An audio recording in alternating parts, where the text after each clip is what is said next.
حضرت عثمان غنی رضی اللہ تعالیٰ عنہ، حضرت علی کرم اللہ وجہہ الکریم کی بارگاہ میں ہم مختصر خراج عقیدت ضرور پیش کریں۔ ان دونوں کی زندگیوں سے بھی جو لب لباب ہمیں ملتا ہے وہ صرف اور صرف گھومتا ہے حضور پاک کی زندگی کے ارد گرد۔ حضرت عثمان کا ہر لمحہ آپ دیکھیں میرے آقا صلی اللہ علیہ وسلم کے عشق و محبت میں ہی گزرتا ہے۔ ایک مرتبہ کسی نے دیکھا آپ اپنے دروازے کے پاس بیٹھ کر کے ایک ہڈی کو چوس رہے ہیں، خلیفہ ہیں، امیر المومنین ہیں، اپنے گھر میں بیٹھ کر کے دروازے کے پاس ایک ہڈی کو جس میں گوشت بھی نہیں ہے چوس رہے ہیں۔ کوئی صحابی آئے اور کھڑے ہو گئے، خلیفہ مسلمین امیر المومنین آپ یہ کیا کر رہے ہیں؟ حضرت عثمان رضی اللہ تعالیٰ عنہ کہتے ہیں مجھے اس سے کوئی غرض نہیں اس ہڈی سے، لیکن ایک بار میں نے میرے آقا کو ایسا کرتے ہوئے دیکھا تھا، حضور پاک صلی اللہ تعالیٰ علیہ وسلم کو میں نے ایسا دیکھا تھا، تو بس حضور پاک صلی اللہ علیہ وسلم کی ادا پر عمل کرنے کے لیے میں بھی یہ کرتا رہا۔ آپ کو وہ بھی حدیث معلوم ہوگی جب مسجد قباء کے کنارے ایک کنواں تھا جس میں حضور پاک صلی اللہ علیہ وسلم اپنے پیر نیچے لٹکائے بیٹھتے تھے اکثر جب تشریف لاتے، اور حضرت عثمان غنی بھی اپنی خلافت کے زمانے میں جب مسجد قباء کے پاس آتے اپنے پیر اسی کنویں میں اندر لٹکائے بیٹھتے، صرف اس لیے کہ میرے نبی نے ایسا کیا ہے۔ میرے عزیزو یہ اعمال واجب اور فرض نہیں ہیں، فرض اور واجب نہیں ہے، لیکن محبت کا تقاضا یہ ہے کہ محبوب جیسا کرتا ہے ویسا ہی محب بھی کرتا ہے۔ وہ محبت تھی ان کی، وہ عادات، افعال، اقوال، اعمال کسی چیز کو ترک نہیں کرتے، کوشش یہ کرتے کہ حضور کی ہر ادا پر عمل ہو جائے۔ ہم میں سے یہ جو سنت کا دعویٰ کرتے ہیں یا محبت کا دعویٰ کرتے ہیں، ہم بھی اپنی زندگی کو ذرا جھانک کر کے دیکھیں، کیا رسول کریم صلی اللہ علیہ وسلم تمہیں کہیں نظر آتے ہیں؟ ہمارے اعمال کے وقت کہ میں جب کھانا کھا رہا ہوں تو حضور پاک صلی اللہ علیہ وسلم کی ادائیں مجھے یاد آ جائیں کہ میرے نبی اس طرح سے کھایا کرتے تھے، میں بھی ایسا کھاؤں۔ حضور پاک صلی اللہ تعالیٰ علیہ وسلم کے اخلاق، کردار، گفتار، اس وقت ہمیں کیوں یہ بات یاد نہیں آتی کہ نبی کونین صلی اللہ تعالیٰ علیہ وسلم اس طرح سے کھایا کرتے، اس طرح سے بیٹھا کرتے، اس طرح سے بولا کرتے، مجھے بھی چاہیے کہ ایسا بولوں۔ صحابہ کرام کی یہی محبت تو ہے، یہ خلفائے راشدین کی محبت تو دیکھیں۔ رسول کریم صلی اللہ علیہ وسلم کی ایک حدیث صحابی بیان کرتے ہیں، کہتے ہیں کہ اللہ تعالیٰ علم کو قیامت کے دن قریب اٹھا لے گا۔ صحابہ نے پوچھا علم کیسے اٹھایا جائے گا؟ حضور نے فرمایا اللہ تعالیٰ یوں نہیں اٹھاتا، میرا ہاتھ دیکھ رہے انگلیاں، بلکہ علماء کو ان کے درمیان سے اٹھا لیتا ہے تو علم ختم ہوتا ہے۔ قیامت کے قریب علم ختم ہونے لگ جائے گا، علماء اٹھتے چلے جائیں گے۔ یہ جو میں نے آپ کو بتایا حدیث بیچ میں کیوں؟ صحابی رسول جب بھی اس حدیث کو بیان کرتے ہیں تو اپنی یہ انگلیاں ہاتھ کی یہ انگلیوں میں ڈال کر کے یوں بتاتے ہیں کھینچ کر کے کہ علم اس طرح سے نہیں نکالا جائے گا۔ صحابہ سے پوچھتے آپ ہر بار حدیث بیان کرتے ہیں، یوں بیان کرتے ہیں؟ کہا اس لیے کہ رسول پاک نے جب بیان کیا تھا تو ایسا اشارہ فرمایا تھا۔ صحابہ کا یہ عمل ہے کہ وہ اس اشارے کو بھی ترک نہیں کرتے حدیث بیان کرنے کے وقت۔ ایک حدیث ہے جس کو حدیث مصافحہ کہتے ہیں، آج تک وہ رواج ہے محدثین کے درمیان، جب وہ حدیث بیان کی جاتی ہے تو مصافحہ کر کے بیان کی جاتی، کیونکہ جب میرے آقا نے بیان کیا تھا جس صحابی کو تو مصافحہ کر کے بیان کیا تھا۔ عزیزان گرامی یہی تو اصل زندگی تھی جو انہوں نے لازم پکڑ لیا تھا حضور کی ہر ادا کو، حضور کی ہر ادا کو۔ اسی کو اقبال نے کہا تھا ان کے جو ہم غلام تھے خلق کے پیشوا رہے، ان سے پھرے جہاں پھرا پھر آئی کمی وقار میں۔ حضور کی غلامی ہی عروج کا اصل راز ہے، تمہاری کامیابی اور بلندی کا راز یہی ہے۔ سیدنا عثمان غنی رضی اللہ تعالیٰ عنہ کی زندگی کا جو سب سے خاص وصف ہمیں نظر آتا ہے وہ ہے حیائے عثمانی۔ آپ دیکھیں یہ بھی مشہور ہے، اور حضرت عثمان کے ساتھ ایک لفظ جڑ کر کے آتا ہے غنی۔ ایک لفظ کیا ہے؟ غنی، جڑ کر کے آتا ہے۔ جب بھی حضرت غنی ان کا نام نہیں ہے، لیکن جب بھی کوئی کہتا ہے ہم میں سے تو کیا کہتے ہیں؟ حضرت عثمان غنی ہے۔ بہت سارے لوگ اپنے بچوں کا نام بھی عثمان غنی رکھتے، غنی تو ان کا لقب ہے، ہاں غنی ان کا لقب ہے۔ غنی بنو تو پھر اپنے آپ کو بھی غنی کہو۔ غنی ہوتا کون ہے؟ مالدار کو غنی نہیں کہتے۔ بعض لوگ یہ سمجھتے ہوں گے بہت غنی آدمی ہے، غنی کس کو کہتے؟ ایک ہے امیر، مالدار، ثروت مند، یہ غنی الگ لفظ ہے۔ غنی اس کو کہتے ہیں کہ اس کے پاس ہزاروں کروڑوں جتنا بھی مال آئے زیادہ کی طلب نہیں رکھتا، اس کو غنی کہتے ہیں۔ جو بے نیاز ہے مال سے پھر بھی اس کے پاس مال آ رہا ہے وہ غنی ہے، اور ہر دن نئے کمانے کے چکر میں ہے اور کچھ ہو اور کچھ ہو، وہ غنی نہیں ہوتا۔ وہ چاہے کروڑ پتی نہیں ارب پتی کیوں نہ ہو، وہ غنی نہیں ہوتا۔ بات سمجھ میں آ رہی ہے؟ تو کوئی بھول سے بڑے پیسے والے کو غنی نہ کہے، غنی وہ ہے جو بے نیاز ہے مال سے، اور حضرت عثمان غنی رضی اللہ تعالیٰ عنہ بے نیاز سے، مال کی طلب میں زندگی نہیں گزاری، اللہ نے انہیں دیا ہے، اور اتنا دیا کہ آج تک ختم نہیں ہو رہا ہے، آج تک ختم نہیں ہو رہا ہے۔ حضرت عثمان کا مال مدینہ طیبہ میں اب بھی موجود ہے۔ حضرت عثمان غنی رضی اللہ تعالیٰ عنہ کا انفاق، ان کے خرچے کن چیزوں میں ہے وہ بھی لسٹ نکال کر کے دیکھیں کہاں کہاں خرچے ہوتے تھے۔ بڑے پیسے والوں کا حساب ہونا ہے، جن کے پاس پیسے زیادہ آئے ہیں ان کی سب شادیوں کا ریکارڈ فرشتوں نے تو لکھا ہے، انکم ٹیکس لکھے نہ لکھے، فرشتے تو لکھے ہوئے ہیں۔ آپ ہر چیز ڈر کر کے فائل کرنا ہے، مارچ اپریل آنے سے پہلے ڈر کتنا لگتا ہے انکم ٹیکس کا، کہ فائلنگ کروا دو سی اے کو بول کر کے، وہ ساری سیٹنگ کر لے گا سی اے۔ کرامن کاتبین کوئی سیٹنگ نہیں کر سکیں گے۔ یفعلون ما یؤمرون، وہ جتنا ان کو حکم دیا جاتا ہے اتنا پورا کرتے ہیں۔ تمہارے سارے اخراجات کا حساب دینا ہوگا، ہر چیز کا حساب دینا ہوگا۔ پانی کی طرح پیسے جو بہا دیتے ہیں، یہ سمجھتے ہیں میرے پیسے ہیں، میں جہاں چاہوں خرچ کروں، یاد آئے گی اس دن جب تمہیں قیامت کے دن حساب دینا ہوگا۔ جانتے ہیں کچھ لوگ ایسے ہوں گے جو صرف اپنی جوانی کا حساب دینے کے لیے 300 سال لگا دیں گے، 300 سال کھڑے کر دیا جائے گا، ہر چیز کا حساب دیتے رہو۔ ظاہر سی بات ہے تمہاری بہت موٹی فائل وہاں آئے گی، ایسا نہیں کہ 4 پنے کا کوئی پیج نامہ اعمال ہوگا۔ نامہ اعمال جس کو کہا گیا ہے وہ کیسا ہوگا پتہ ہے؟ مفسرین فرماتے ہیں قیامت کے دن وہ دیکھے گا فرشتے لا رہے ہوں گے اس کی کتابیں، تو جہاں تک اس کی نظر جائے گی وہاں تک صرف اس کی کتابیں ہوں گی، اس کے اعمال لکھی ہوئی کتابیں وہ لا ہی رہے ہیں۔ فرشتے کہیں گے سب تجھے پڑھ کے سنانا ہے، سب پڑھ کے سنانا۔ صرف پڑھ کے سنانا ہوتا تو الگ بات کہ جلدی جلدی تلاوت کرتے ہوئے چلا جائے، نہ بیچ بیچ میں روک لیا جائے گا، یہاں کیوں خرچہ کیا تھا تم نے، کہاں سے یہ تجھے مال آیا تھا، کس طرح سے تو نے حاصل کیا تھا، یہ سب ذریعے بتا دے۔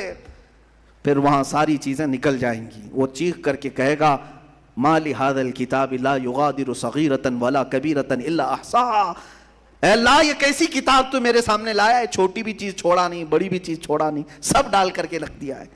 میرے عزیزو جس کا حساب لینا ہے اس کے ساتھ ہوگا، اور مولا جس پر فضل کرنا چاہے اس کی ساری کتابیں صاف بھی کر دے گا۔ بعض کے متعلق حدیث میں ہے کہ وہ نامہ اعمال ان کا بھی آئے گا، کتنی دیر میں سنائیں گے؟ کہا گیا ہے کہ فجر کی نماز میں جتنا وقت لگتا ہے اتنے میں وہ پاس ہو چکے ہوں گے۔ یہ خوف خدا جن کے سینے میں ہے وہ ڈرتے ہیں آخرت میں حساب دینے کے لیے، ان کے لیے اللہ تعالیٰ آسان بھی کرے گا۔ اور جو نڈر ہو کر کے ابھی کر رہے ہیں، شیطان کے بھائی بنے ہوئے فضول خرچی کرتے ہیں کہ میرا پیسہ ہے، میرا مال ہے، میں کمایا ہوں، جیسا چاہوں خرچہ کروں، پھر ان کو کھڑا کر دیا جائے گا۔ عزیزان گرامی تمہارے پیسوں کے خرچے کی لسٹ نکال لینا، اور حضرت عثمان کی پوچھو کہاں کہاں خرچہ کیے تھے۔ اللہ اکبر۔ حضرت عثمان غنی رضی اللہ تعالیٰ عنہ مدینے آئے ہیں، مسلمانوں کو پانی کی قلت ہے، تو ایک ہی کنواں تھا جو یہودی کے پاس تھا، وہ پورا آپ نے تقریباً 12,000 درہم دے کر کے خریدا اور وقف کر دیا۔ آج بھی وہ بیر روما موجود ہے، آج بھی وہ کنواں موجود ہے۔ اور جب مدینے میں غلے کی کمی تھی تب خرید کر کے وقف کیا۔ مسجد نبوی میں لوگوں کو نماز پڑھنے کے لیے تنگی ہو رہی تھی، تقریباً 20,000 درہم کے آس پاس پیسے دے کر کے دوسری زمینیں خریدی، حضور کی زندگی میں ہی اس کو وقف کیا۔ آج مسجد نبوی شریف کی جو توسیع ہوئی ہے، جو اصل مسجد نبوی ابھی جو اندر پڑھتے ہیں وہ حضور کے زمانے کی جتنی مسجد ہے اس میں حضرت عثمان کی خریدی ہوئی زمین ہے، حضرت عثمان غنی رضی اللہ تعالیٰ عنہ کی خریدی ہوئی زمین ہے۔ اتنا ہی نہیں میرے عزیزو، جب جیش عسرہ جنگ تبوک میں جا رہے تھے حضور صلی اللہ علیہ وسلم نے، مال کی بہت کمی تھی، تو سفر بہت لمبا تھا اور موسم بہت سخت تھا، حضور نے اعلان کیا کہ کوئی اس کے لیے مدد پیش کرے گا۔ حضرت عثمان غنی نے 1,000 اونٹ ساز و سامان سمیت وقف کیے جیش عسرہ میں۔ آج کے زمانے میں بھی جاؤ اونٹ خرید کر کے دیکھو کتنے کا آتا ہے، پتہ چلے گا۔ عرب میں اس وقت اونٹ جو ہے ساری چیزوں کا ذریعہ تھا، وہ سواری بھی تھا، بہت ساری چیزوں کے لیے استعمال ہوتا۔ 1,000 اونٹ، آج کے زمانے میں بھی 1,00,000 سے کم کے اونٹ ملتے نہیں ہیں، اچھے اونٹ جو ہوتے ہیں۔ 1,000 اونٹوں کو حضرت عثمان غنی نے وقف کیا۔ پھر حضور نے دوبارہ اعلان کیا ہے کوئی اور جو اللہ کی راہ میں وقف کرے۔ پھر حضرت عثمان کھڑے ہوئے 2,000 اونٹ پھر سے دیے ساز و سامان کے ساتھ۔ پھر حضور پاک نے اعلان کیا، تیسری بار بھی حضرت عثمان کھڑے ہوئے اور پھر 1,000 اونٹ دیے۔ 3,000 اونٹ، اتنا ہی ساز و سامان، اتنا ہی غلہ پورے جیش عسرہ میں حضرت عثمان نے خرچ کیا۔ میرے آقا کھڑے ہو کر کے اعلان کیے آج کے بعد سے کوئی عمل عثمان کو نقصان نہیں دے سکے گا، اور کوئی چیز ایسی نہیں ہے جو جنت میں لے جانے سے اسے روک سکے۔ حضرت عثمان غنی، میں نے شاید پچھلے سال کہا تھا کہ یہ جو 3000 اونٹ اور 3000 کا ساز و سامان غلہ کسی نے کیلکولیٹ کیا اور اس کو اس زمانے کے حساب سے اگر آج کے پیسوں سے بتایا تو وہ 1 ارب روپیے سے بھی بڑھ کر کے ہے۔ 1 ارب 14 کروڑ روپے کے آس پاس یہ قیمت ہوتی ہے۔ کوئی اتنا بڑا دان کرنے والا، چندہ کرنے والا؟ 10 روپے کی پھٹی نوٹ دے کر کے مسجد پر حکومت جمانے والے بہت ملیں گے، اور اگر اس سے زیادہ کچھ دے دیا تو پھر وہ اپنا راج سمجھتے ہیں، میں نے سیمنٹ لگایا، میں نے ماربل لگایا، میں نے لائٹنگ لگائی ہے، میں نے قالین بچھایا ہے۔ عزیزان گرامی، اللہ کی راہ میں دینے کے بعد حضرت عثمان کا حال کیا تھا جانتے ہیں؟ 1 ارب 14 کروڑ یا 25 کروڑ اتنا مال دینے کے بعد حضرت عثمان غنی کو جب کبھی کوئی پوچھتا تو وہ کہتے کہ مجھے یاد بھی نہیں ہے، ان کو اس چیز کا یاد بھی نہیں کہ وہ کتنا مال دیے تھے۔ عزیزان گرامی، لوگوں کو اس طرح سے اللہ کی راہ میں جو غلام ہوتے پیسے دے کر کے خریدتے اور انہیں آزاد کر دیتے، حضور کی غلامی میں رکھتے ہیں۔ کتنے ایسے غلام ہیں جن کو حضرت عثمان غنی نے مال سے خریدا اور وقف کیا۔ کئی مقامات ایسے آئے جہاں مسلمانوں کو تنگی آئی، اپنا مال خرچ کیا اور پھر ان کو اللہ کی راہ میں وقف کیا۔ لیکن ایک وقت اس عثمان غنی پر ایسا بھی آیا کہ بلوائی مصر کے بغاوت کر کے آ گئے اور حضرت عثمان غنی کے ارد گرد، گھر کے ارد گرد محاصرہ کر لیا۔ 40 دن تک آپ پر کھانا پانی بند کیا گیا تھا۔ واقعات کربلا کے درمیان یہ بات بھی آنی چاہیے، حضرت عثمان غنی کو مسجد جانے سے تک روک دیا۔ یہ بلوائی، یہ نیو مسلم تھے مصر کے، ایجپٹ کے، اور ان کو بھڑکایا تھا ایک عبداللہ بن سبا نام کا شخص، یہودی جو اسلام لایا تھا، اور وہی ہے جو حضرت علی کے شیعہ پیدا کرنے میں بہت بڑا معاون تھا، یعنی ایک الگ جماعت پیدا کرنے میں، الگ جماعت۔ حضرت علی رضی اللہ تعالیٰ عنہ کے جو اصل شیعہ ہیں الحمدللہ وہ ہم ہیں۔ شیعہ کا مطلب ہے حمایت کرنے والا۔ حضرت علی کرم اللہ وجہہ الکریم کی محبت اصل میں جس طرح سے ہے الحمدللہ اہل سنت و جماعت کرتے ہیں، اور یہودیوں کی طرف سے جو چیزیں بنائی گئی تھی عبداللہ بن سبا کے ذریعے سے، حضرت عثمان غنی کے گھر کے اطراف محاصرہ کیا 40 دن تک۔ حضور کی زوجہ حضرت حفصہ پانی لے کر کے اپنے خچر پر جا رہی تھی، ان بلوائیوں نے تیر مار کر کے ان کو بھی گرایا تھا، حضور کی زوجہ کو، ام المومنین کو۔ 40 دن گزر گئے، آپ نے کھڑکی سے آواز دے کر کے لوگوں سے کہا تھا، مدینے والوں، اے لوگوں، کیا تم مجھے نہیں جانتے کہ تم نے مجھ پر پانی بند کر دیا، کھانا بند کر دیا؟ جب مدینے والے پیاسے تھے میں نے کنواں خرید کر کے وقف کیا تھا، آج بھی وہ کنواں مدینے میں موجود ہے۔ جب جیش عسرہ میں کسی کے پاس مال نہیں تھا، کیا میں نے مال دے کر کے جنگ تبوک میں اللہ رب العزت کی بارگاہ میں خیرات نہیں کیا تھا؟ لیکن ان پر کوئی چیز اثر نہیں کی۔ 40واں دن تھا، حضرت عثمان غنی سوئے تھے، خواب میں میرے آقا صلی اللہ علیہ وسلم تشریف لائے، دوپہر کا وقت تھا۔ حضور اکرم صلی اللہ تعالیٰ علیہ وسلم جیسی خواب میں تشریف لائے، حضرت عثمان غنی رو پڑے، کیونکہ بھوک اور پیاس کی شدت، ہلکی پھلکی چیزیں جو بھی گھر میں ہوتی کھا رہے ہوں گے، لیکن پانی تک بند تھا، پیاس کی شدت تھی۔ حضرت عثمان نے حضور اکرم صلی اللہ علیہ وسلم کی بارگاہ میں عرض کیا کہ آقا، میں نہیں چاہتا کہ مدینے میں قتل و خون ہو جائے، میں اپنی فوج یا اپنے لوگوں کو لڑنے کا حکم نہیں دیتا کہ آپ کے مدینہ پامال نہ ہو، لیکن پیاس کی شدت ستا رہی ہے۔ میرے آقا نے فرمایا، عثمان صبر کرو، میں اپنے ہاتھ سے تجھے پانی پلاؤں گا۔ خواب اتنا دیکھا، بیدار ہو گئے۔ حضرت عثمان اپنی زوجہ سے کہنے لگے، میں نے رسول پاک کو خواب میں دیکھا، اور اس کے بعد قرآن کھول کر کی تلاوت میں مصروف ہو گئے۔ پہلا پارہ جس کی آخری صفحے میں آیت آتی ہے، فَسَيَكْفِيكَهُمُ اللَّهُ وَهُوَ السَّمِيعُ الْعَلِيمُ، یہ تلاوت کریں۔ بلوائی گھر توڑ کر کے اندر آ گئے، گھر توڑ کر کے خلیفہ برحق کے گھر میں اندر داخل ہوئے۔ 4 لوگ آئے اور حضرت عثمان غنی رضی اللہ تعالیٰ عنہ پر جھپٹ پڑے، ایک نے داڑھی پکڑی اور دوسرے نے خنجر آپ کے سینے پر مارا، خون کا فوارہ جو اچھل کر کے قرآن پاک پر گرا ہے۔ قرآن پاک اسی جگہ، اسی آیت پر یہ خون کے قطرے گرے تھے، فَسَيَكْفِيكَهُمُ اللَّهُ وَهُوَ السَّمِيعُ الْعَلِيمُ، ان قریب اللہ ان کے لیے کافی ہوگا، اور اللہ سمیع علیم ہے۔ وہ قرآن پاک بھی رکھا گیا آج تک۔ میرے عزیزو، حضرت عثمان غنی رضی اللہ تعالیٰ عنہ کی شہادت، اس کے بعد فتنوں کا ایک دور شروع ہو گیا، فتنوں کا دور شروع ہوا، مسلمانوں کے درمیان اختلافات جنم لے گئے، یہودی داخل ہوئے اور جو ان کو کرنا تھا وہ انہوں نے کر لیا، دو جماعتیں بنا دی. ایک جماعت نکلی حضرت عثمان غنی کے قتل کا بدلہ لینے کے لیے کہ جو لوگ آئے تھے, کیونکہ حضرت عثمان کے انتقال کے فوراً بعد, شہادت کے بعد مولا علی کرم اللہ وجہہ الکریم نے خلافت کو سنبھال لیا, اور حیدر کرار رضی اللہ تعالیٰ عنہ کی خلافت کے زمانے میں ظاہر سی بات ہے اب جو حالات تھے, چیلنجز تھے, وہ بہت سخت تھے. حضرت عثمان کے قاتلین کا بدلہ بھی لینا تھا, مدینے والوں کو سمجھانا بھی تھا. تو حضرت علی کے یہ 5.5 سال جو خلافت کے تھے انہی معاملات میں گزرے, خانہ جنگی زیادہ ہوئی.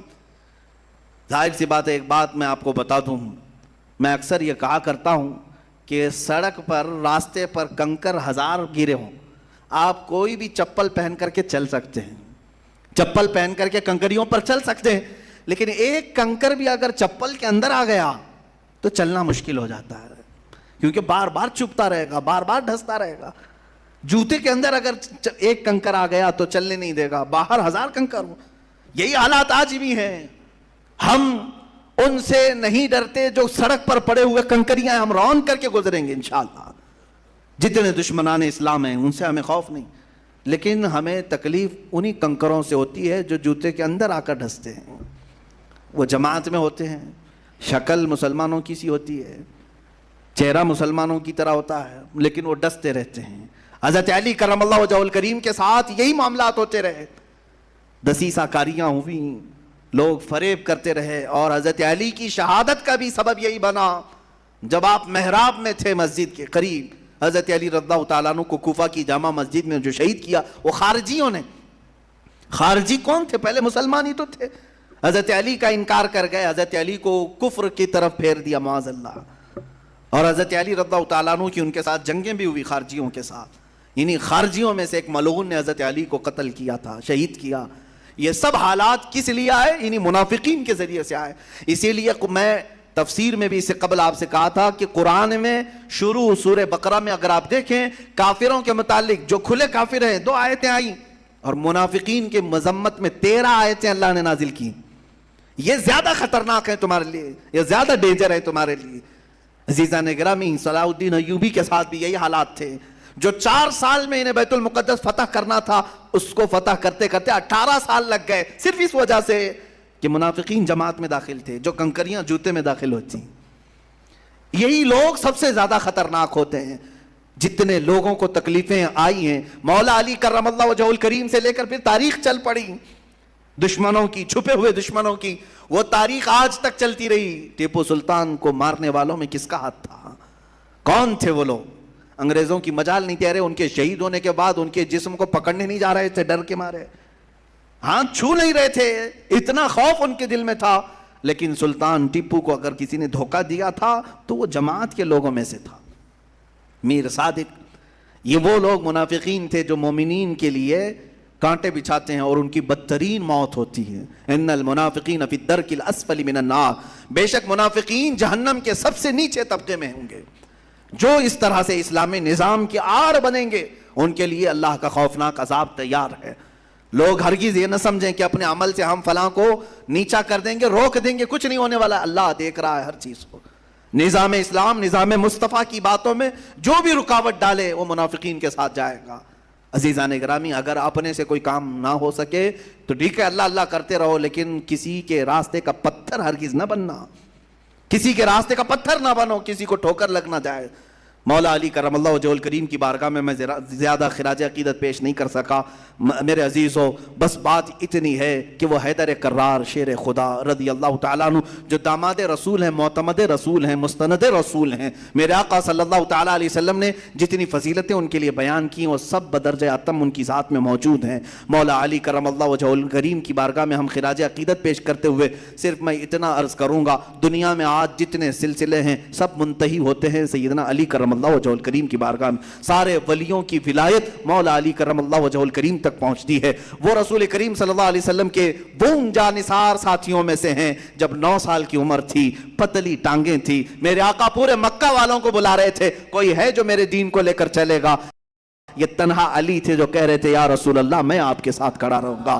9 سال کی عمر میں بھی اگر کوئی کھڑا ہوتا ہے میرے آقا سینے سے لگا کر دعا کرتے ہیں مولا اس کی ٹانگوں میں تو قوت عطا فرما, اس کے بازوؤں میں تو طاقت عطا فرما. میرے آقا کی دعا کا ہی اثر تھا. خیبر کی جنگ جب ہو رہی تھی یہودیوں کے قلعے کے پاس میرے آقا تشریف فرما ہے, 3 دن سے مسلسل جنگ ہوتی رہی. رات کے وقت میرے آقا نے اعلان فرمایا تھا کل صبح میں یہ جھنڈا اس کے ہاتھ میں دوں گا جس کو اللہ اس کے رسول پسند کرتے ہیں, اور وہ جھنڈا نیچے کبھی نہیں ہونے دے گا, اور وہ اللہ اس کے ہاتھ میں فتح عطا کرے گا. سارے صحابہ اس بشارت کو پانے کے لیے رات بھر انتظار کرتے رہے کہ وہ کون ہوگا. صبح جب جمع ہوئے میرے آقا نے پورے مجمع میں دیکھا, پوچھا علی ابن ابی طالب کہاں ہیں؟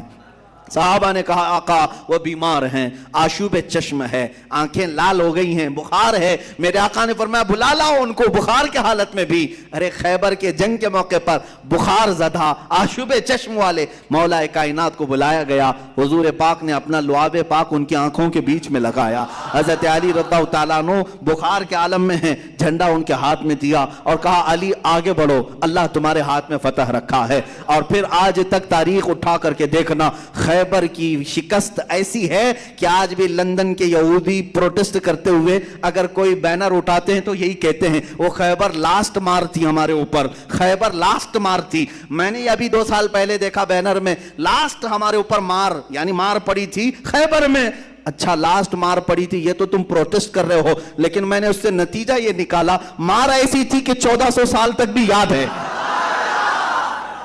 مار ایسی تھی کہ 1400 سال تک بھی یاد ہے. وہ کس کی مار تھی؟ وہ حیدر کرار کی مار تھی.